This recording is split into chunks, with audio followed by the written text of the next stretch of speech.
안녕하세요. 서령고등학교 최진규입니다. 여러분들 또 만나서 반갑습니다. 강의를 진행하면 진행할수록요, 제 표정이 달라지는 것이 여러분들 보이지 않습니까? 자꾸 행복해지는 것 같아요, 제가. 왜냐하면은 여러분들이 처음에는 어렵게 생각했다고 여겨졌던 논술의 원리를 서서히 이제 깨달아 가는 것 같아서요, 저도 마음이 기쁘고요, 또 그런 여러분들의 어떤 느낌이 저한테 전해지는 것 같아요. 그래서 오늘 또 아주 즐겁고 행복하고 그리고 여러분들에게 정말로 도움이 될 수 있는 그런 강의가 될 수 있도록 준비를 했고, 또 재미있게 진행을 또 해보도록 하겠습니다. 그럼 먼저 지난 시간에 우리가 학습을 했던 그런 내용들을 간단하게 먼저 정리해보고 넘어가도록 할게요. 자, 화면을 좀 보실까요? 신문에서 가능하면 쟁점을 좀 활용을 하라 이런 얘기를 했었잖아요. 그래서 지난 시간에 그 생명윤리와 관련된 그런 내용에서 황우석 교수님하고 황상익 교수하고 이렇게 논쟁을 벌이던 그런 내용들을 선생님이 설명을 했었잖아요. 그렇듯이 그런 논쟁, 쟁점을 찾아가지고 이렇게 자신의 견해도 정리해보고 또 함께 토론도 해보고 이렇게 하라고 했고요. 또 이렇게 만들어진 자료는 여러분들 스캔을 받든지 또는 사진을 촬영을 해서요, 에듀팟, 좀 요거 중요하잖아요. 그죠? 창의적 체험활동 시스템이라고 얘기를 하잖아요. 여기에다가요, 여러분들 올리세요. 여러분들. 제일 좋은 거는요, 이런 부분은 마음에 맞는 친구들하고요, 동아리를 만들어서 이런 식으로 활용을 해서 이런 장면들을 에듀팟에 올린다면요, 나중에 이 에듀팟에 있는 내용들을 어떻게 합니까? 포트폴리오로 만들 수가 있죠. 포트폴리오로. 예. 이렇게 만들어진 포트폴리오가 여러분들 뭐 사실은 제가 지금 논술 강의는 하고 있지만은 여러분들 또 입학사정관 전형 준비를 하고 있는 학생도 있을 거 아닙니까? 또 더군다나 이제 입학사정관 전형은 올해부터는 다른 전형보다 한 달 열흘 정도 앞서서 8월 1일부터 이렇게 원서 접수를 받고 있으니까요. 이런 활동들은 아마 여러분들한테 어느 대학이나 어느 학과에나 모두 유용하게 활용될 수 있는 그런 자료가 될 수 있을 거라고 생각을 하면서 여러분들에게 하나의 팁으로 이렇게 제시를 했습니다. 자, 그러면요, 여러분들하고 오늘 본격적으로 진행할 내용은요, 우리가 이제 9강에서 교과서를 중심으로 해서 이제 주제를 통합해서 독해하고 또 문제 해결 방식을 살펴봤고요. 그 다음에 10강에서는 우리가 이제 신문을 활용해서, 특히 이제 신문의 사설이나 칼럼을 활용해서 우리가 주제를 통합하는 그런 방법을 배웠습니다. 이번 시간에는요, 교과서하고 신문하고 같이 합쳐서, 이렇게 교과서하고 신문하고 합쳐가지고 주제를 통합해서 출제된 문제를 확인해 보고요. 그 다음에 선생님이 직접 교과서의 지문하고 신문에서의 내용하고 어떤 주제를 설정해서 직접 선생님이 제시문하고 논제하고 또 문제를 출제하겠다는 얘기죠. 그렇게 하고 나서 그에 따른 해답도 한번 이번에는 제시를 해볼게요. 여러분들은 이제 교과서 속의 주제하고 신문 속의 주제하고 서로 연관되는 것끼리 이렇게 모아가지고 여러분들도 한번 제시문을 구성해 볼 수 있고 논제를 만들어 볼 수가 있어요. 자, 이제 그렇게 이제 출제된 것이요, 한번 제가 기출문제를 통해서 살펴보도록 하겠습니다.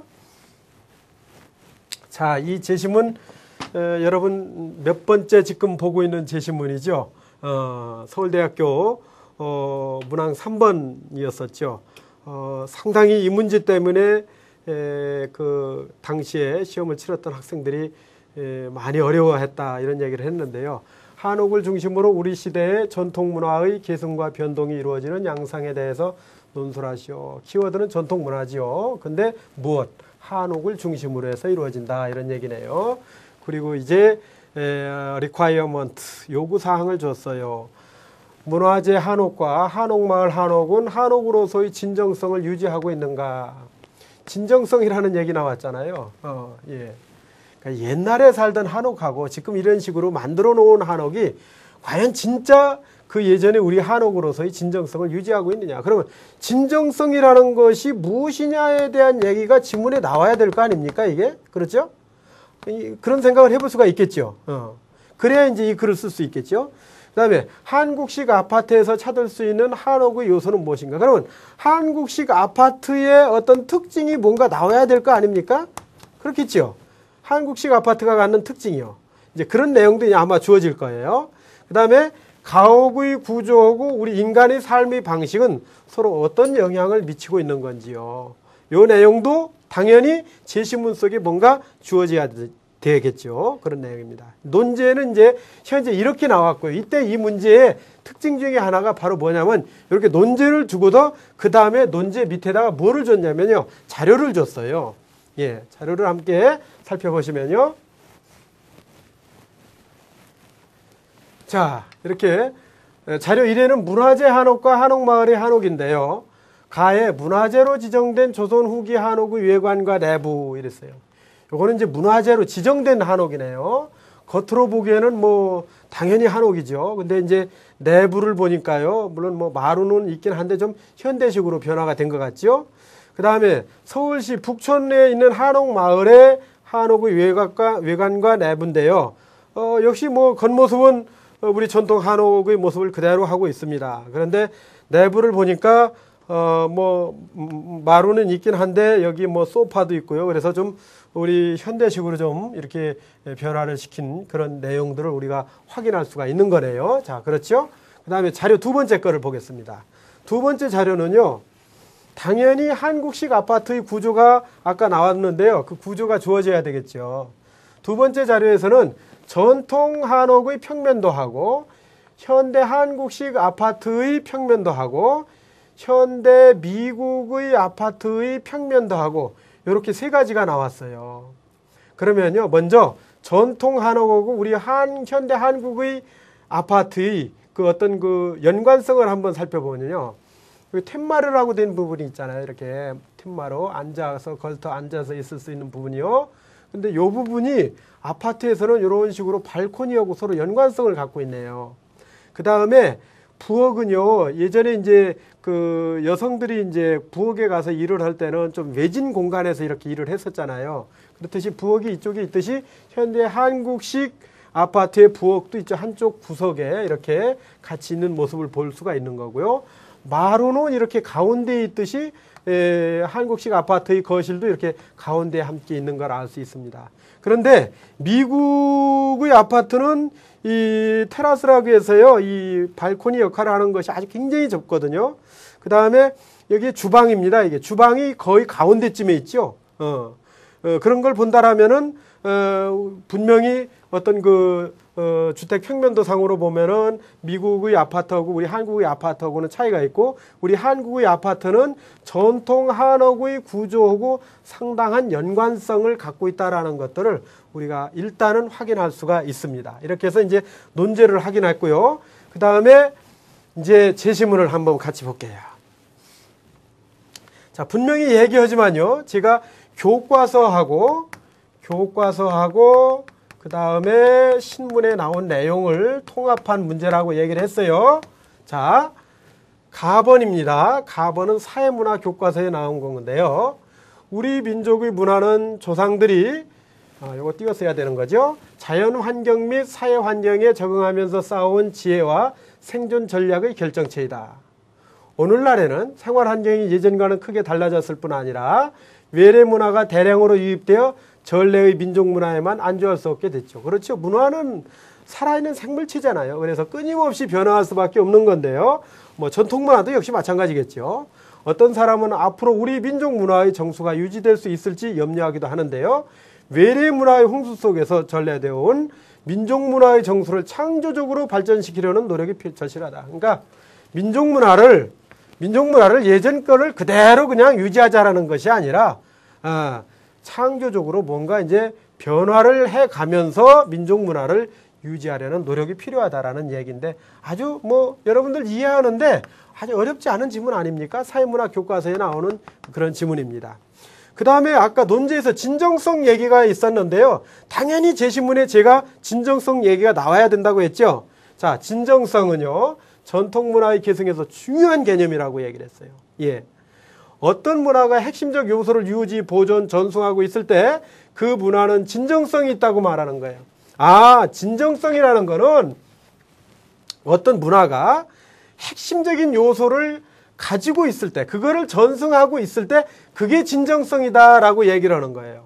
한옥이다라고 얘기를 하면요, 한옥이 가지고 있는 핵심적인 요소가 있을 거 아니에요. 외적이든 내적이든 그런 것들을 유지하고 보존하면서 계속 이어지고 있을 때 그때야 그게 진정성이다라고 얘기한다는 거네요.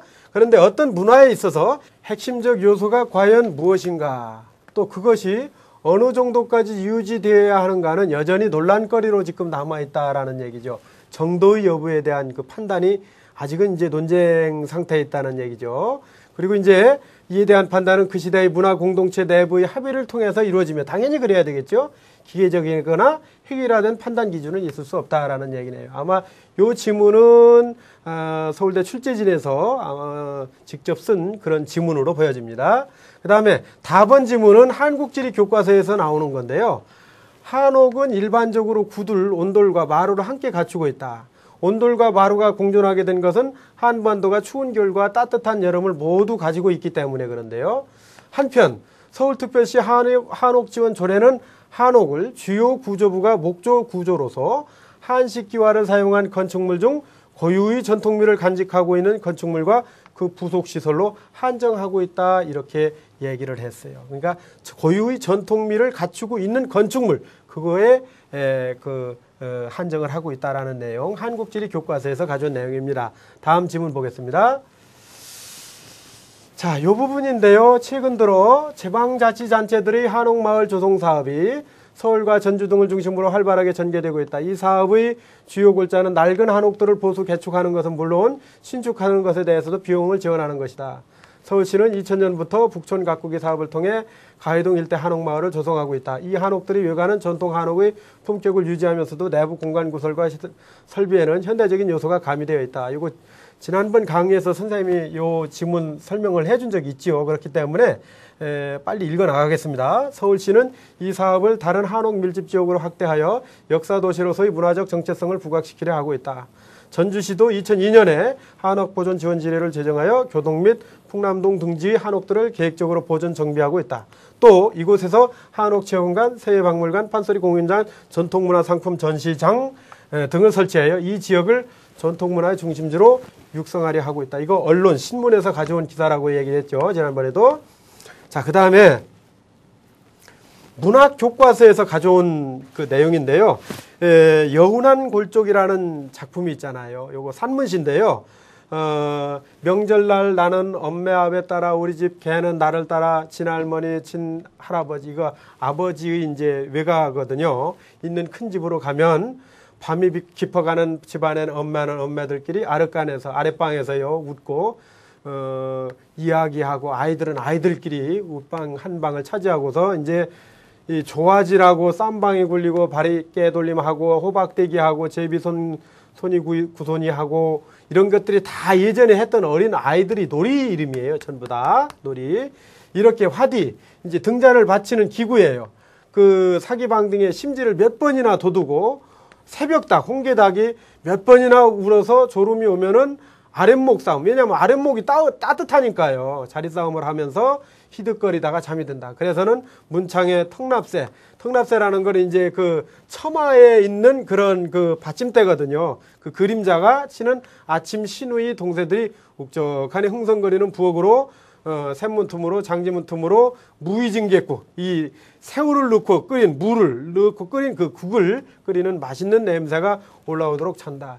요 부분 보니까요, 여러분들, 요거는 이 전통 한옥에서요, 한옥에서의 삶의 모습, 우리 일반 민중들의 삶의 모습을 그대로 보여주고 있는 그런 내용이죠. 그러니까 문학교과서에서 가져온 요 내용은 전통 한옥에서의 삶의 모습이 어떤 식으로 이루어지고 있는가 하는 모습을 보여주기 위해서 이렇게 가져온 것이다. 이렇게 보면 되겠습니다. 그러니까 지금 보면은 교과서하고요, 직접 출제진에서 쓴 자체적으로 쓴 글 하고요. 그 다음에 신문에서 가져온 글 이렇게 연결돼 있잖아요. 이런 글들로 연결돼서 뭐 전통문화, 한옥을 중심으로 이루어지는 전통문화의 특성에 대해서 그 글을 세 가지 요구 조건에 따라서 글을 쓰라고 그랬잖아요. 그러면 그 요구 조건에 대해서 그 글을 순서대로 써나가면 이제 답이 나올 수가 있겠죠. 이 문제에 대해서요, 서울대학교에서 직접 발표한 그 예시 답안이 여러분들이 있습니다. 그거를 보기 전에요, 우선 제시문의 어떤 그 이해를 여러분들이 분명하게 해야 되기 때문에 주제를 먼저 한번 볼게요. 전통문화의 계승인데요. 제시문 가는 우리 민족문화의 의미와 현 상태에 대한 글이에요. 이게 사회문화 교과서에서 가져왔고요. 제시문 나는 전통문화를 이해하는 데 중요한 개념으로 부각되고 있는 진정성, 이거에 대해서 출제에서 직접 짚으려 했고요. 그다음에 제시문 다는 한옥의 보편적 특징과 한옥의 정의를 보여주고 있는데 한국지리 교과서에서 가져왔고, 제시문 라는 한옥마을 조성사업을 설명한 언론 기사지요. 그래서 한옥문화의 현대적 변형을 보여주는 거고요. 그 다음에 제시문 라는 많은 문학작품에서 가옥구조와 삶의 방식이 어우러져 묘사되고 있다는 거죠. 그래서 이렇게 전통문화의 계승과 관련돼서 각각의 관점을 다양하게 이렇게 보여주고 있다는 것을 우리가 확인할 수가 있습니다. 네, 그런 내용이고요. 자, 이렇게 이제 정리된 내용에 대해서 실제로 이제 학생이 답안을 작성한다고 했을 때 어떤 식으로 답안이 작성이 됐는지요, 한번 우리가 살펴보도록 하겠습니다. 서울대학교에서 발표한 답안인데요. 이 학생의 경우에는 굉장히 좋은 평가를 받은 답안입니다. 자, 우선 맨 처음에는요, 역시 한옥에 대해서 얘기를 하는 거니까 어깨를 짚으라고 그랬죠, 선생님이. 그 가옥에 대한 얘기를 먼저부터 시작을 해야 되겠죠. 그래서 가옥의 구조는 삶의 방식을 반영한다. 문장이 아주 짧죠. 처음에는 이렇게 짧게 시작을 하고 그랬죠. 삶의 방식, 문화를 반영한다. 앉아서 생활하는, 좌식 생활을 해온 우리 민족은 바닥의 청결 유지를 위해 툇마루 아래에 신발을 벗고 들어가는 구조로 집을 지었네요. 또한 바닥에 등을 직접 대고 잠을 자는 방식은 마에서 묘사된 아름목 싸움, 이거죠. 따뜻한 곳에서 먼저 자려고요 할 만큼 방바닥 온도가 중요했기 때문에 방바닥 전체를 덮이는 온돌 구조에 이게 반영이 됐던 거죠. 남녀가 유별하다라는 사고방식은 마루를 중심으로 안방과 건넌방이 떨어져 있는 구조, 그죠? 고립된 부엌 구조, 그렇죠? 한쪽에 치우쳐 있었죠? 거기에 반영되어 있었다, 이런 얘기예요. 자, 이처럼 전통적인 삶의 방식이 가옥 구조에도 반영된다는 사실은 한옥의 계승에서 핵심적인 요소가 무엇인지 규정하는 데 도움을 주네요. 우선 외부의 모습이 우리 전통과학과 같아야 하는 건 당연한 핵심 요소죠. 당연한 핵심 요소입니다. 이 말을 제가 조금 아쉬워요. 이 답안에 대해서. 사실은 좋은 답안이라고는 했지만 요 핵심 요소다라고 하면서 그 말 속에 이 진정성이라는 거하고 같이 연관 지었더라면 참 더 좋은 답안이 될 수 있었는데 요 말이 빠졌어요. 그래서 조금 아쉬운 부분이네요. 즉 한식 기하와 목조 구조 등을 통해 고유의 전통미를 드러내야 한다는 것이다. 그런데 논쟁이 되는 것은 그 내부인데요. 내부는 아까도 사진에서 봤지만은 예전과 같지 않았잖아요. 외래 문명에 익숙해진 현대인에게 내부 구성까지 옛날과 같게 유지하고 살라고 요구할 수는 없기 때문이다 하는 얘기네요. 다음으로 넘어가세요. 따라서 한옥의 내부 구조에서의 핵심적인 요소는 우리 민족 고유의 삶의 방식을 반영하는 구조를 유지하고 있는지 여부라고 볼 수 있겠죠. 그렇죠? 내부 구조 자체보다도요, 과연 우리 민족의 삶의 방식, 좌식, 그리고 이제 등을 대고 이제 잠을 자는 그런 어떤 방식이죠. 그런 거를 유지하고 있느냐가 중요하다는 얘기죠. 이처럼 한옥의 핵심적 요소를 외부적으로 전통 구조 유지, 내부적으로 삶의 구조가 반영된 다라고 할 때 문화재 한옥과 한옥마을의 한옥은 모두 그 요소를 갖추었다고 볼 수는 있다. 왜냐하면은 외부적으로는 당연히 이제 한옥의 구조를 갖추고 있고, 내부적으로도 이제 마루를 갖추고 있고, 또 그 속에서 이제 활동할 수 있는 그런 내용들이니까요. 우선 두 한옥은 모두 외부적으로는 전통 가옥의 이미지와 맞아 떨어지는 모습을 하고 있고, 그 핵심적 요소를 전승하였다. 내부적으로 역시 신발을 벗고 들어가는 구조나 집안 가운데에 위치한 거실의 구조, 온돌 방식의 난방, 마룻바닥 등 우리 민족의 전통적 생활 방식이 반영된 요소를 유지하고 있으므로 핵심적인 요소가 보존되어 있다고 볼 수 있다, 이런 얘기예요. 따라서 두 한옥 모두 한옥으로서의 진정성을 유지하고 있는 것이다. 여기서 이제 진정성 얘기를 했어요. 이 진정성 얘기를요, 이거는 왜냐하면은 요 지문은 서울대에서 직접 교수님들께서 직접 요 문제 요거는 직접 장문을 하셨잖아요. 직접 쓰셨잖아요. 쓰셨기 때문에 이 진정성의 개념을 조금 더 세밀하게 전통 가옥 쪽에서 그 이해하고 그것을 분석해서 적용할 수 있는가를 사실은 보고 싶었던 거예요. 그런데 진정성 얘기는 딱 그렇게 하면서 한마디 욕으로 딱 끝내버리고 말았거든요. 그래서 아까도 제가 계속해서 얘기를 했지만은 이 부분이 좀 아쉽다는 얘기겠죠. 뭐 좋은 평가를 받기는 했지만은 이 부분을 조금 더 세밀하게 구체적으로 얘기했더라면은 더 좋은 답안이 될 수 있지 않았을까 하는 생각을 해봅니다. 한국식 아파트의 경우 비록 외관상으로는 고유의 전통묘와 거리가 멀지만은 내부적으로는 전통 한옥의 요소를 보존해 왔다고 볼 수 있다. 그래서 아까 그 평면도에서요, 미국의 아파트하고 비교를 해봤었죠. 특히 미국의 아파트하고 비교했을 때요, 그 요소가 아주 두드러진다.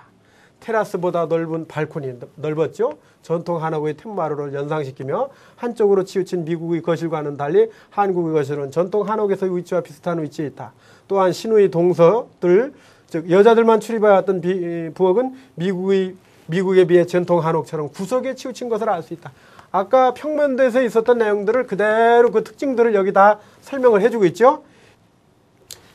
이처럼 한옥은 우리의 전통적 생활 방식을 유지하며 창조적으로 발전되어 왔고 아파트 역시 한옥의 요소를 유지해 왔다 하는 얘기죠. 아파트도 한옥의 구조를 어느 정도 반영해 왔다는 얘기죠. 가옥 구조뿐만 아니라 패스트푸드화된 비빔밥, 또 편리하게 개량된 개량 한복, 의식주 전 분야에서 전통 문화는 이런 식으로 창조적 변화를 겪으면서 개성되어 왔다. 그러니까 그대로 전통이라는 것 자체가 그냥 예전의 것을 그대로 유지하는 것이 아니라 현재의 상황에 맞게 변화하고 발전되어 왔다라는 것들을 얘기하고 있는 거죠. 그죠?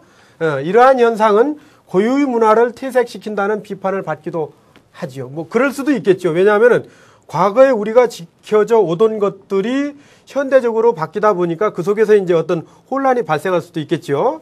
그러나 한옥의 경우처럼 전통미를 유지하되 그 안에 담긴 것을 편의에 맞게 변형시켜 나가는 것은 오히려 전통 문화의 개성에 도움이 될 수 있다 하는 얘기죠.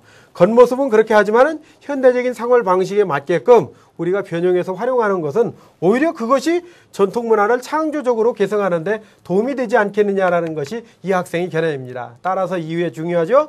우리 시대의 전통 문화는 그 계승에 유리한 방향으로 변화하는 양상을 보여주고 있다라고 이제 마무리를 짓고 있는 겁니다. 자, 이 답안이요, 좋은 그 평가를 받았던 그런 답안입니다. 여러분들 실제로 이 문제 때문에 이때 당시에 울고 웃었던 학생들이 상당히 많이 있었는데요. 주제를 통합해서 교과서하고 그 다음에 신문 기사하고 그거를 아우러서 이렇게 답안을 정리하는 그런 내용인데요. 논제에서 어떤 식으로 쓰라고 방향을 다 제시해 줬잖아요. 그죠? 그러니까 그 방식대로 우리가 글을 써 나가는 그런 모습을 우리가 본 거고요. 이 정도의 답안을 쓴다라는 건 사실 쉽지는 않지요. 그렇죠? 서울대에서도 이 답안을 잘 쓴 답안으로 공개했을 정도라면은 요 정도는 아니더라도요. 요 정도하고 유사하게만 쓰더라도 좋은 평가를 받을 수 있었다라고 이렇게 볼 수가 있을 겁니다. 그래서 크게 여러분들 논술어니까 이거 너무 어려운 거였구나라고 생각하시지 말고요. 아마 이게 가장 어려워했던 문제였는데 그걸 살펴보니까 나도 이 정도는 어느 정도 도전해 볼 수 있겠다라는 자신감만 가지면은요, 여러분들 충분한 어떤 동기가 됐다라고 생각을 하겠습니다. 자, 그러면요, 지금부터는 실제로, 교과서하고요, 그 다음에 신문에 있는 내용하고요, 요거를 활용해서요, 한번, 문제도 만들어 보고요, 독해도 해보고 하는 그 역할을 해볼게요. 그래서, 이렇게 이제 교과서를 가지고 이제 활용을 해보고요. 그 다음에 이제 신문을 가지고 또 활용을 해보고 이렇게 해보고 그 두 가지 내용을 섞어서 한번 정리를 해보겠습니다. 자, 자료를 계속해서 함께 선생님하고 볼까요? 요거는 먼저 그 신문에 있는 내용입니다. 한번 선생님하고 천천히 읽어볼게요. 솟구치는 기름값 때문에 운전하는 사람이라면 계기판 기름 표시가 밑으로 내려갈 때마다 가슴이 철렁철렁 내려앉죠. 저도 그렇습니다. 요즘. 그렇습니다. 생계 유지를 위해 어쩔 수 없이 운전을 해야 하는 사람들도 있고, 대중교통이 불편해 승용차를 쓰는 사람, 집이 일터에서 멀어 운전하는 사람 등 사연은 제각각일 것이나 모두가 주유소 앞에만 서면 주눅이 든다. 주눅이 드네요. 그래서 어떻게 하면은 싼 곳에서 넣을까 많이들 고민하고 걱정들 하고, 선생님 학교의 동료들하고도 이렇게 만나서 얘기를 하다 보면요, 어떤 주유소가 싸더라, 뭐 이런 얘기들을 정보를 주고받고 그럽니다. 현실은 이렇듯 분명한데 현실에 대한 해석과 처방은 정부와 정유업계 그리고 시민들 사이에 극명하게 갈라져 있다. 정부와 업계가 서로에게 책임을 미루며 논쟁하는 동안에도 소비자들의 시름은 커져만 간다.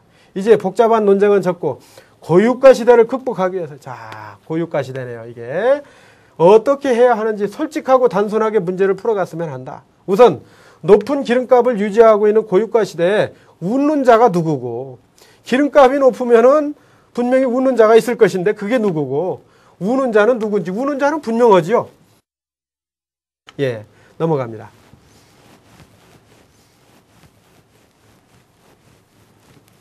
자, 그래서요, 당연히 고유류세 정책을 통해 세금을 많이 징수하는 정부와 세금 우산 아래에서 적절한 이익을 만끽하고 있는 정유업계가 우는 자라고 그랬네요. 그 다음에 일반 시민이 우는 자가 되겠죠. 이제는 우는 자의 입장에 서서 우는 자의 문제를 풀어줘야 될 시점이 아니냐 하는 그런 얘기를 하는 거예요.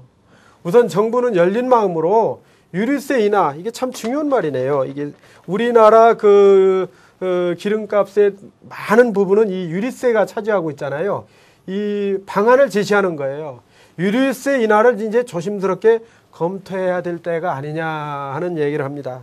유가가 높으면 늘 나오는 얘기가 요 얘기인데 이게 실제적으로는 이루어지질 않지요. 현재 유류값 수준은 서민 가계 지출에 상당한 부담을 주고 있고 물류비 급등에도 영향을 미치고 이것뿐만이 아니라 뭐 물가 상승에 여러 가지 뭐 인플레도 유발할 수 있고요. 부정적인 요인이 많이 있죠. 게다가 우리 유류세는 관세, 수입 부가금, 교통세, 교육세, 주황세, 뭐 판매 부가금, 부가가치세 등 뭐 웬 세금이 이렇게 많습니까? 이게 기름에 붙는 세금이 등 한 가지 품목에 온갖 세금 종류가 덕지덕지 붙어 있어가지고 후진국형이라는 비판을 듣고 있는데요. 이기에 단순화해서 세목을 정리하는 절차를 밟아 자연스럽게 좀 선진화하고, 그래서 좀 세금도 인하 좀 하자. 세금 인하해서 우는 사람들한테 조금 이제 숨을 돌릴 수 있는 기회를 좀 터줬으면 하는 게 솔직한 바람이다라는 그런 내용의 그 신문에 나온 글이에요. 자, 이 글이고요. 다음 넘어갑니다. 자, 요거는 교과서에 나온 내용인데요. 자, 요 교과서에서 이런 내용이 있습니다. 경기 상승 또는 호황 국면인데요. 경제 내의 총 수요가 활성화되어 생산량이 증가하고 실업이 줄어드는 국면을 가리켜 경기 상승이라고 그러죠. 호황이라고 얘기를 합니다. 경제가 잘 돌아가는 거죠. 그러니까 경기 호황이 지나쳐 물가가 상승하게 되면 이를 경기 과열이라고 하는데, 이는 국민 경제의 그릇에 너무 많은 물이 흘러들어와 용기가 넘쳐 흐르는 경우로 경제의 총생산 능력에 비해 재화를 구입하고자 하는 수요가 너무 많아서 생산이 수요를 따라가지 못할 때 이런 현상이 발생한다고 그러네요. 그러니까 국민 경제의 총 수요가 소비, 투자, 또 정부 지출, 수출로 구성되는 것을 생각할 때 이러한 경기 과열은 바로 각 경제 주체의 이런 지출 중에서도 적어도 일부가 뭔가가 너무 과열되어 있다 하는 그런 의미를 얘기하는 겁니다. 그 다음에요. 경기 침체 국면이 또 있어요. 이렇게 반대로요. 경기가 호황을 이루는 국면도 있지만 또 이렇게 반대로 침체를 맞을 때도 있는데 이때는 경제 내의 생산량이 감소하고 그에 따라 실업이 증가하면서 물가가 하락하는 경우는 경기 침체기에 전형적으로 나타나는 현상이에요. 경기 과열과는 반대죠. 완전히. 이런 현상은 경제 내의 총생산 능력에 비해 총수요가 부족하여 발생하게 되는데요. 재화의 구매력이 부족하면 생산이 부족하게 되고 생산이 부족하면 이게 연쇄 반응을 일으키는 거죠. 생산 요소들이 놀게 되는 거잖아요. 그러면 실업도 늘어나게 되겠죠. 이런 현상이 심하게 나타나는 걸 우리가 디플레이션이라고 얘기를 하잖아요. 1929년에 10월 미국에서부터 시작되어 1930년대 전 세계를 휩쓸었던 세계 대공황도 바로 이런 디플레이션의 악순환이 갑자기 그리고 심하게 나타났을 때 이런 대공황이 일어났습니다. 그리고 우리나라도 외환위기 직후 이와 유사한 현상을 잠시 겪었던 그런 때가 있었죠. 이렇게 경제 내의 수요가 극도로 부진하게 되면 그 치유체 또한 경기 부양한다고 그러잖아요. 수요를 이제 창출하기 위해서요. 부양하는 정책을 쓸 수밖에 없다. 이런 얘기를 하고 있습니다. 이거는요. 고등학교 경제교과서에서 경기 변동의 몇 가지 유형에 대한 그 내용에서 지문을 선생님이 그대로 가져온 겁니다. 자, 가지문, 그 다음에 나지문. 가지문은 신문, 나지문은 교과서에서 가져온 겁니다. 자, 선생님이 그러면 한번 문제를 한번 내볼게요. 간단하게 문제를 한번 내보겠습니다. 공통 키워드를 먼저 생각을 하라고 늘 선생님이 얘기를 했죠.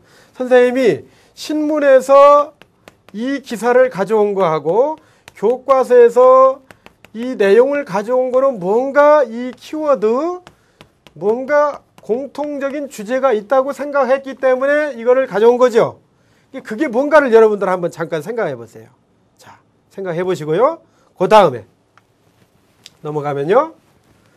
그 다음에 여러분들이 직접 한번 이 내용을요, 가지문을 요약을 한 150자 정도로 한번 해보세요. 그 다음에 이건 분명히 이제 자료실에 다 올라갈 거니까요. 여러분들이 직접 한번 해보시고요. 그 다음에 핵심 워드 좀 찾아보고 주제도 뽑아보세요. 한번. 그 다음에 나는 교과서였잖아요. 이것도 150자 정도로 요약을 좀 한번 해보세요. 대학 논술 문제에서 요약을 하는 대학도 꽤 되잖아요. 그러니까 요약을 해보고요. 핵심어 찾고 주제를 한번 찾아보세요. 이렇게 한번 찾아보라는 얘기죠. 예. 그 다음에요.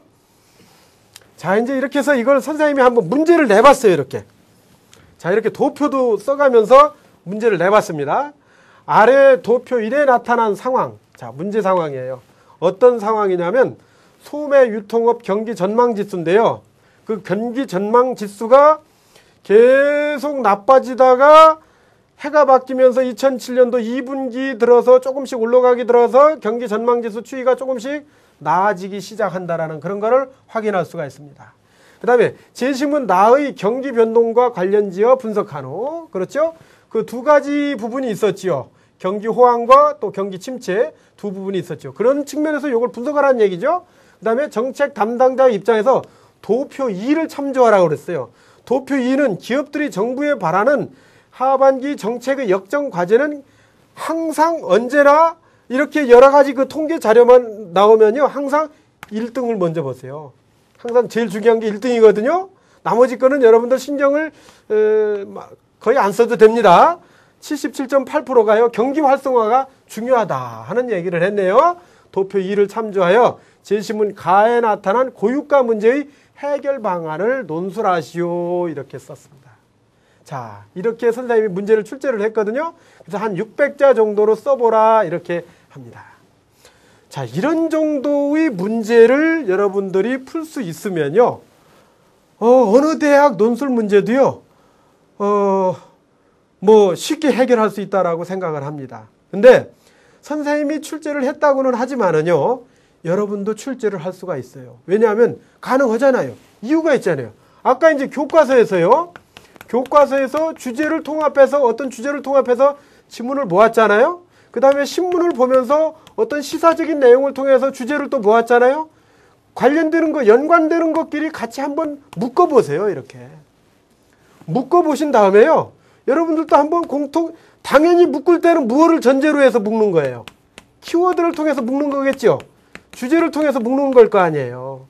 그러면은 이 내용하고 뭔가 어떤 똑같은 관점이 아니라 뭔가 관점이 이렇게 다르겠죠. 그 다음에 논제에서 어떤 조건을 주겠죠. 조건을 주면서 이 제시문을 분석해서 논제에 맞는 답을 요구하라고 정리를 하면 됩니다. 그러면 여러분들도 논술을 출제할 수 있는 거예요. 출제해서 직접 여러분들도 그 출제에 따른 답안을 여러분들도 써볼 수 있다는 얘기죠. 자, 지금 선생님이 여러분들한테 제시했던 그 내용에 대한 간단한 답안을 선생님하고 살펴보도록 할게요. 아까 공통 키워드는요, 역시 이제 유가가 이제 제시문 가였고요. 또 경기가 이제 제시문 나였는데 유가와 경기와 관련된 그런 내용이 될 테고요. 그 다음에 분석하기에서 요약하고 이제 핵심어 주제를 이렇게 찾아보라고 했지요. 근데 제가 이렇게 정리한 내용인데요. 요 내용은 자료실에 올릴 때 요 내용은 제가 답안은 제가 올리질 않을게요. 왜냐하면은 여러분들이 답안을 보면은 실제로 여러분들이 할 수 있는 부분이 상당히 축소가 될 수밖에 없지요. 그래서 일단 여러분들이 한번 해보세요. 그리고 강의를 보면서 선생님이 작성한 거하고 한번 같이 비교해 보시면은요, 여러분들 공부하는데 도움이 될 것 같아요. 선생님이 이제 요약한 거는 제시문은요, 가는 고유가로 인하여 소비자들이 부담이 늘어나고 있다. 치솟는 기름값을 억제하기 위해서는 고유가에 따른 상대적 혜택을 누리는 정부와 정유업계가 결제해지 차원에서 적극 나서야 한다. 정부는 후진국형 세목을 정비하여 선진화하는 등 유류세 인하를 적극 검토해야 한다. 이렇게 하고요. 핵심은 이제 고유가나 유류세 인하 이 부분이 될 테고요. 주제는 서민 경제를 고려해서 유류세를 인하하자. 이 얘기하고 싶은 거죠. 그 다음에 제시문 나는요. 경기 상승 국면에 접어들면 생산이 증가하고 실업이 줄어든다. 이는 생산 능력이 수요를 따르지 못해 발생하는 현상이고, 경기 침체는요, 생산 능력에 비해 수요가 따르지 못해 발생하는 건 반대되잖아요. 이런 현상이 심화되면 디플레이션이 나타나는데 1930년대 세계 대공황이 대표적인 사례다 하는 얘기네요. 경기 상승과 경기 침체가 이제 핵심어가 될 테고요. 경기 변동은 상승과 침체 국면으로 나타난다는 게 주제가 되겠습니다. 자, 이렇게 분석을 해봤습니다.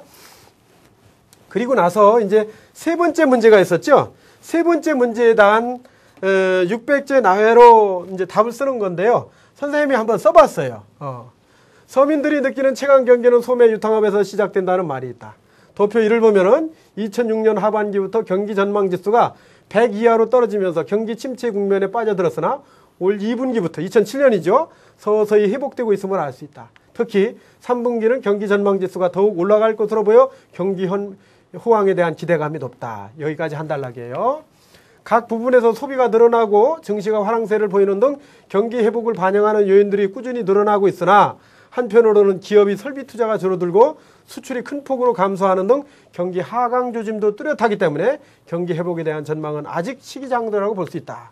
이를 반영하듯 도표 2를 보면요. 하반기 기업들이 정부에 바라는 최우선적 과제가 바로 뭐냐? 경기 활성화였죠. 바로 1위로 나온 거였죠. 그게 경기 활성화임을 알 수 있다. 그래서 마무리죠. 기업이 이익을 내고 설비 투자를 강화하여 생산력을 높이기 위해서는 무엇보다도 바로 이 유류비 부담을 최소화하는데 정책 역량을 집중해야 한다. 이에 따라 산업활동에 사용되는 유리에 대해서는 가능하면 세금을 좀 대폭 낮춰줘라. 역시 우리는 수출로 먹고 사는 나라이기 때문에 기업들이 지나치게 그 기름값에 대해서 부담을 느끼면은 우리 제품이 가격 경쟁력이나 또 제품 경쟁력도 떨어질 수밖에 없지 않느냐 이런 얘기고요. 또한 장기적으로 볼 때는 단기적으로는 그렇지만 장기적으로는 이제 화석 에너지가 이제 고갈될 수밖에 없지 않습니까? 그러니까 그래서 이제 대체 에너지를 개발을 앞당겨서 기업의 경쟁력 강화에 주력해야 한다라는 쪽으로 대안까지 마련하면서 글을 마무리했습니다. 자, 이렇게 선생님도 이렇게 논술 문제를 만들고 또 거기에서 답안을 써보고 이렇게 하거든요. 사실 보면은 그게 크게 그렇게 어려운 일이 아니다라는 것들은 지금 선생님 강의에서 여러분들도 느낄 수 있을 거예요. 자, 그러면요 하나만 더 해볼게요. 한 가지만 더 해볼게요. 자, 제시문 한번 봅시다. 이 제시문도 신문에 나와 있는 건데요. 우리가 아주 현실적으로 이제 접하는 그런 내용들인데요. 오랜만에 만난 A씨는 기가 푹 꺾여 있었다. 왜 그럴까요? 여자 힘으로 기업하기 참 힘드네요. 안 봐도 알겠네요. 벌써 무슨 얘기할 건지요. 그죠? 뭔가 요즘 우리가 흔히 얘기하는 그 여성들이 이제 사회적인 참여에서 상대적으로 이제 남성들에게 비해 불리한 어떤 그런 상황을 지금 얘기할 것 같죠? 전문 지식만 갖추면 될 줄 알고 좋은 직장까지 벌였는데 남성 임직원들이 수시로 대표를 무시하는 듯하고 바깥 거래처에서는 접대다, 협찬이다, 비정상 거래를 강요하고 이제 회사 경영을 남성 간부에게 맡기려고 합니다. 여성 기업인들은 스스로를 허즈와이프라 부른다. 그러니까 집안의 어떤 가장이죠. 가장과 부인. 그래서 이걸 합성을 하고 그러네요. 그래서 여성 가장이라는 뜻이 바로 이제 허즈와이프인데요. 그런 몇 가지 역할을 해야 되는 거죠. A씨는 이제 전문 지식만 제공하고 스트레스를 떨치는 대신 가정에 보다 충실하겠다고 말했네요. 기업하기는 여성들이 굉장히 힘든가 봐요. 여성 기업인 현황을 보면 우리 사회가 그동안 이들의 존재와 역할을 얼마나 무시했나 인정하지 않을 수가 없네요. 그들은 우리가 모르는 사이 우리 경제의 큰 버팀목이 되었어요. 여성 기업인들이 창업한 기업은 국내 전 기업의 40%, 어마어마하네요. 우리 선생님도 이거 보고서 깜짝 놀랐네요. 40%에 육박하네요. 숫자로는 114만 개가 넘네요. 고용인원만 300만 명에 육박하네요. 이런데도 이들이 은행 대출을 받을 때 남편의 상환보장을 요구받는 등 차별의 잔재가 여전하다. 남자가 그 대출을 받을 때 부인이 어떤 그 뭐라 할까요? 보증이 필요합니까? 그런데 이건 반대죠. 그러니까 상당한 차별이죠. 최근 여성 경제인 조찬 포럼에서 만난 경기도 지역 여성 기업인인 B씨는 이렇게 말했다. 남성들은 여성 기업인들이 내실 위주 경영 방식을 배울 필요가 있어요. 여성처럼 기업을 경험하면 망하지도 않고 설사 망해도 피해가 적어요. 남성들은 사업이 좀 된다 하면 빚내서 땅 사고 건물 사고 하는데 그러다가 망하는 겁니다. 경제가 어디 계속 좋기만 한가요? 남성 기업인 상당수는 고속성장기에는 맞을지 몰라도요. 성숙기나 불황기에는 안 맞는다. 또 경제 속성이 서비스화될수록 여성 기업인들이 더 잘할 수 있다라는 얘기를 강조하는 겁니다. 화려하지는 않지만요. 여성들이 기업 활동 내용도 알차요. 여성 기업체의 평균 주체 비율은 49%인데요. 150%에 육박하는 일반 기업들보다는 상당히 낮네요. 한 3배 정도는 낮잖아요. 자기 자본 비율도 일반 비율보다는 자기 자본 비율이 이건 높은 게 좋은 거죠. 훨씬 높은 겁니다. 내실이 알차고 위험에도 흔들림이 적다는 그런 뜻이네요. 그래서 여성 기업인에 대한 어떤 차별이라는 것은 상당히 잘못된 것이다라는 내용이고요. 그 다음에 넘어갑니다. 여러분들 그 교과서에서 문학 교과서에서 많이 배웠을 텐데요. 인형의 집이지요. 입센의 요 제시문인데요. 로라하고 헬머하고 지금 대화를 하고 있는 장면이 아닙니까? 요 장면이. 그런데 로라가 헬머가 이제 변호사 시절에 큰 병을 앓았었죠. 병을 앓았었는데 당장 이제 병을 고칠 만한 그 경제적인 능력이 안 돼서 자기 친정 아버지의 어떤 그 수표를 말하자면 대신 서명한 거죠. 사실은 어떻게 보면 이건 불법이죠. 그래서 이제 크로그시타트라는 그 사채업자에게 이제 급전을 이제 빌리는 겁니다. 빌려가지고 남편의 병을 고칩니다. 병을 고쳐서 남편이 이제 다시 이제 사회로 돌아와서 승승장구하게 돼서 이제 은행장까지 됐어요. 은행장까지 됐는데 그 같은 은행에 그 예전에 그 고리 대금업자였던 크로그시타트가 같이 이제 근무하게 된 거예요. 그래서 이제 가만히 살펴보니까 이 사람이 과거에 그런 전력이 있는 사람이란 말이에요. 그래서 은행 직원으로서는 적합하지 않다. 이래서 이제 좀 심한 얘기로는 이제 자르려고 그런 거죠. 그랬는데 크로그시타트가 이제 자기도 그렇게 받아들일 수 없다. 비장의 카드가 있죠.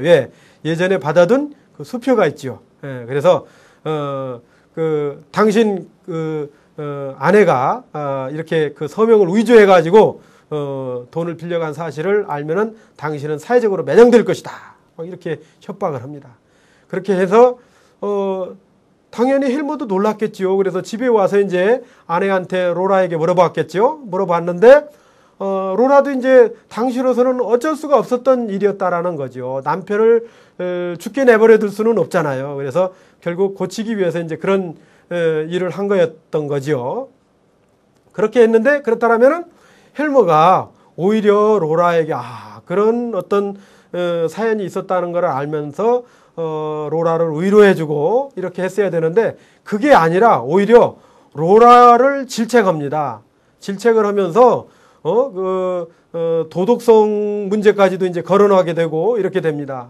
그러다 보니까 로라가요 그런 생각을 하게 되는 거예요. 어떤 생각을 하게 되느냐면요, 나는 이제까지는 한 사람의 인격체가 아니었구나.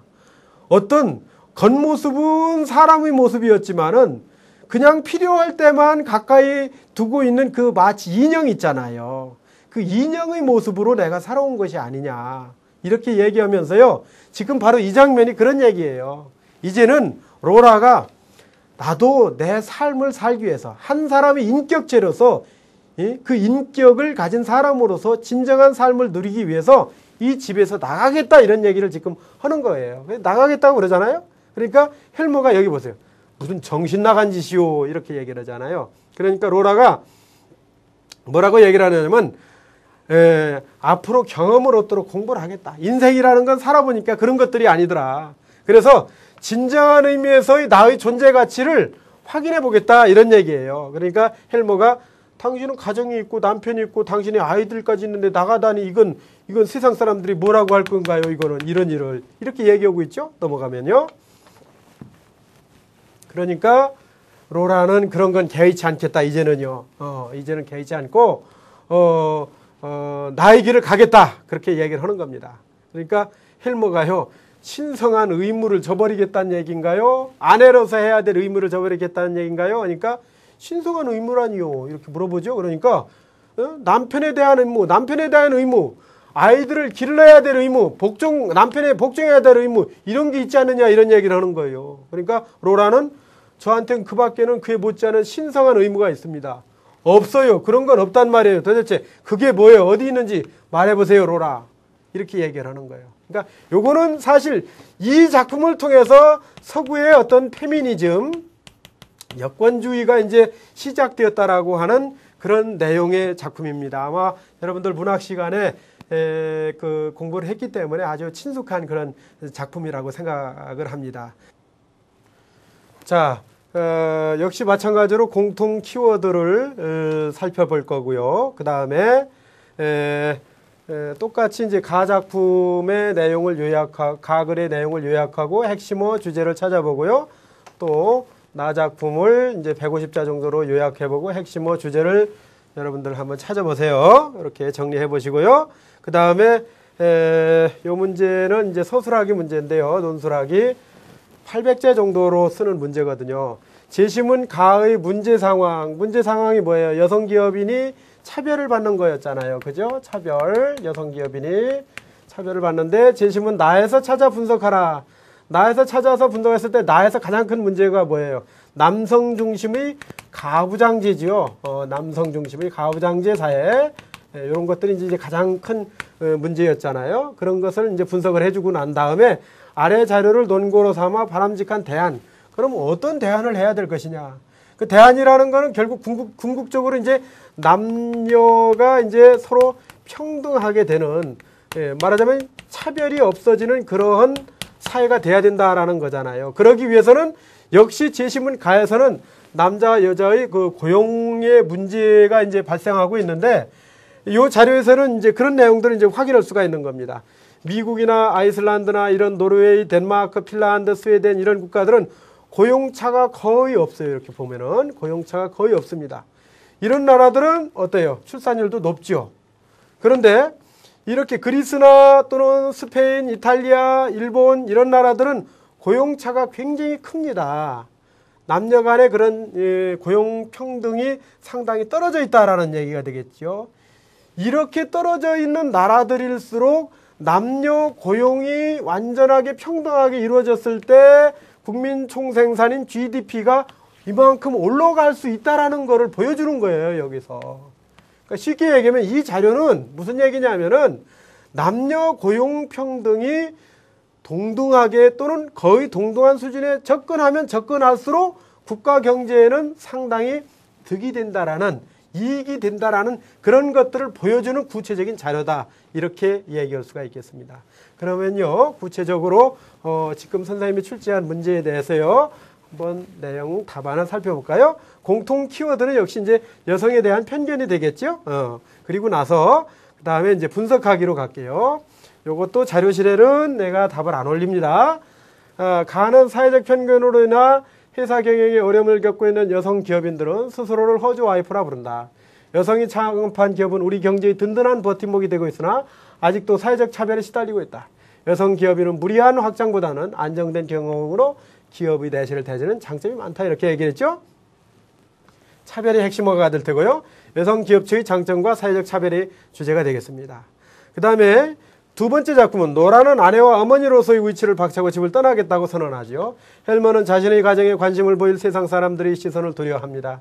로라는 아내와 어머니로서의 신성한 의무를 강조하는 헬머에게 정말로 인격을 가진 동등한 존재로서 이제 자신의 진정한 정체성, 인간으로서 누려야 할 권리를 찾겠다고 선언을 하지요. 그래서 이건 핵심은 의무가 되겠죠. 그 다음에 여성의 역할에 대한 편견과 갈등이 주제가 되겠습니다. 그 다음에 세 번째, 이제 여러분들이 이제 800자로 쓰는 건데요. 선생님은 이렇게 썼습니다. 예 속담에 암탉이 울면 집안이 망한다. 여자와 북어는 사월 걸러 때려야 한다. 여자 팔자는 뒤웅박 팔자다라는 말이 있다. 이는 남존여비의 사회상을 반영하는 것으로 여성을 비하하는 내용을 담고 있어요. 그러나 전통적인 성 역할의 구분이 사라지고 양성평등이 강조되고 있는 오늘날에도 여성에 대한 사회적인 편견은 아직도 남아있는 겁니다. 제시문 가는 여성 기업인들이 사회적 차별로 인하여 기업 운영에 어려움을 겪고 있는 상황을 보여주고 있어요. 여성 특유의 안정된 경영 방식으로 여성 기업체가 일본 기업에 비해서요, 아주 견실한 재무구조를 갖추고 있음에도 경영에 어려움을 겪는 것은 바로 이와 같은 남성 중심의 가부장제, 아까 선생님이 얘기했죠? 그런 문화에서 벗어나지 못했음을 의미하는 겁니다. 이것은 제시문 나에서 자신의 정체성을 찾기 위해 집을 떠나겠다고 아내를 대하는 남편의 태도에서 확인할 수 있습니다. 이 남편인 헬머는요, 아내를 자신과 동등한 인격체가 아니라 무조건 남편의 뜻에 순종하는 의무만을 지닌 존재로 인식하고 있는 거죠. 그렇기 때문에 이제 쉽게 얘기하면 어떻게 되는 겁니까? 헬머와 로라 사이에 이게 안 되는 거죠. 소통이 안 되는 거죠. 그러니까 결국은 그래서 이제 로라가 집을 나가겠다는 거 아닙니까? 헬머는 당시 사회를 지배하고 있는 가부장제 문화를 대표한다는 점에서요, 오늘날의 여성 기업인들도 이와 유사한 사회적 환경에 놓여 있어요. 연관지었죠? 남자는 가정경제를 책임지고 여자는 가사와 양육을 책임져야 한다는 고루한 전통은 더 이상 설득력을 가질 수가 없다라는 얘기예요. 골드만삭스에서 발표한, 아까 그 자료가 골드만삭스에서 발표한 자료거든요. 남녀 고용차가 큰 나라에서 고용평등이 높아지면 높아질수록 GDP도 증가하는 것으로 나타났다. 아까 선생님이 설명하고 확인했습니다. 또한 남녀 고용평등이 높은 나라일수록 출산율도 높아지는 것을 분석됐죠. 그것도 확인했습니다. 따라서 구시대적인 남성 우월주의에서 벗어나 여성들의 경제활동을 적극 지원하는 것이 우리가 선진사회, 선진경제, 선진문화로 나아가는 지름길이라는 사실을 명심해야 된다라는 그런 내용입니다. 자, 이렇게 선생님은 답안을 써봤거든요. 여러분들 또 이 정도는 충분히 할 수 있을 거라고 생각을 합니다. 그래서 선생님이 뭐 무슨 능력이 탁월해서 이렇게 하는 것도 아니고, 선생님은 국어를 가르치고 있지 않습니까? 그런데 교과서는 국어에서부터 사회, 과학 분야의 교과서를 거의 다 가지고 있어요. 왜 가지고 있느냐 하면요, 이렇게 주제로, 같은 주제로 묶어서 바라보기 위해서 이제 그렇게 이제 교과서를 가지고 있는 거고요. 그 다음에 여러분들이야 뭐 당연히 과목별로 교과서를 다 가지고 있지 않습니까? 그 다음에 이제 시사적인 내용, 신문을 좀 여러분들 자주 봤으면 좋겠다라는 내용, 특히 사설이나 칼럼을 여러분들 주목해달라는 내용을 얘기했고, 오늘 이와 같은 내용들을 통합해서 실제적으로 독해하고 문제를 내고 문제를 풀어보는 그런 부분까지 정리를 했고요. 이제 교과서의 주제와 기사를 적절하게 통합해서 한번 문제를 여러분들 만들어 보세요. 이렇게 선생님처럼요. 한번 만들어 보시고요. 통합논술의 원리를 파악하는데 그러면 여러분들 당연히 도움이 되겠죠. 문제까지 만들어 보는데 문제 푸는 거야 뭐 그게 그렇게 어렵겠어요? 이것도 역시 마찬가지로요. 동아리를 여러분들이 만들어서 이런 식으로 한번 서로 문제를 만들어 가지고 서로 의견을 주고받고 해보고 하는 것들도 굉장히 도움이 될 수 있다라는 그런 내용을 여러분들에게 말씀을 드립니다. 이제 마무리할 시간이 됐는데요. 화면을 하나 보면서 마무리를 할게요.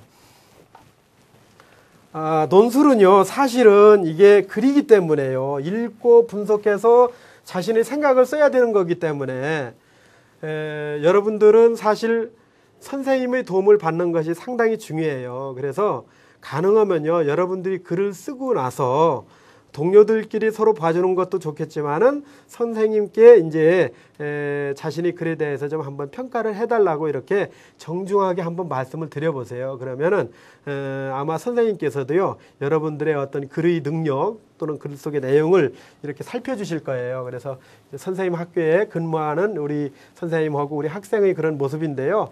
이 사제관계는 사실은 이런 모습이었으면 좋겠어요. 요즘 뭐 세대가 바뀌고 시대가 바뀌고 여러 가지 참 사회적으로 불미스러운 일도 있고 하지만은 사진 속의 모습처럼요, 우리 선생님과 학생이 이렇게 학생의 꿈을 놓고 선생님이 함께 도움을 주고 함께 챙겨주고 이렇게 하는 그런 모습으로 나아갔으면 좋겠다라는 생각을 하면서요, 여러분들 오늘 또 선생님 아주 행복한 강의였거든요. 다음 시간에도 아주 즐겁고 힘차게 만나기를 기대합니다. 감사합니다.